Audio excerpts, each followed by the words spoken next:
ભાઈબંધની સગાઈ કરવા ગયા ને કેક ખાટું આવી ભેજામારી થશે એવું તો અમે કોઈ દી વિચાર્યું પણ નતું. ગુડ મોર્નિંગ, જય માતાજી, સ્વાગત છે તમારું બધાનું અમારા મિની લોકોના. આજે હતી આપણા ભાઈની સગાઈ ને ભાઈને કરી દીધો સવારમાં રેડી ને અમારે દક્ષભાઈ તો બીજું કઈ કામ હોય નહીં જમવા સિવાય. કાઢી લીધી મેના રાણી ને અમારે વિરાજભાઈ ભૂલી ગયા કેક, તો હું દક્ષભાઈ બે નીકળી ગયા મેના રાણી લઈને કેક લેવા. દુકાને પહોંચીને કેક પાસ કરીને આવી ગયા માંડવે ને અહીંયા તો થઈ ગયું ગોળ ધાણા ખાવાનું ચાલુ ને અમારે યશભાઈ કરી દીધું હતું ફોટા પાડવાનું પણ ચાલુ.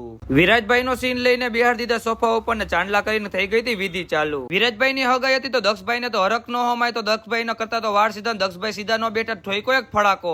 દક્ષભાઈ ને તૈયાર કરીને આવી ગયા માંડવે ને વિરાજભાઈ કાપી નાખ્યો કેક ને કેક ખાવામાં બધાય બોલાય નાખી બાકાજી કે.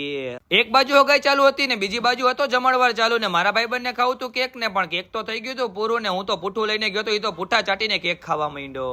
મારા ભાઈ બંધ ભૂખ ની બાર પીરસતા પીરસતા ટેબલ નીચે દાળ ભાત ખાવા માંડ્યા. વિરાજભાઈ રહ્યા પાછા જામ સાહેબ ના દીકરા એ તો ટેબલ ઉપર જમવા બેસી ગયા ને અમે બધા બેસી ગયા નીચે જમવા ને પછી હું આવી ગયો ઘરે ને દાદા આપણા ઘરે આવી ગયા મહેમાન આપણો ઘટ્યો. પછી બ્લેક બેબી લઈને નીકળી ગયા ગામમાં ચક્કર મારવા ને હાઈન પડી ગઈ ને આપણે મિનારાને ચડાવી દીધી ઘરની અંદર ને. તમને મિની બ્લોગ ગમ્યો હોય તો લાઈક કોમેન્ટ ને ફોલો કરતા જાવ. ફૂલ વિડીયો આપણે યુટ્યુબ ચેનલ ધરી રાજા વ્લોગ્સમાં જોવા મળશું બીજા મિની બ્લોગમાં. Bye bye.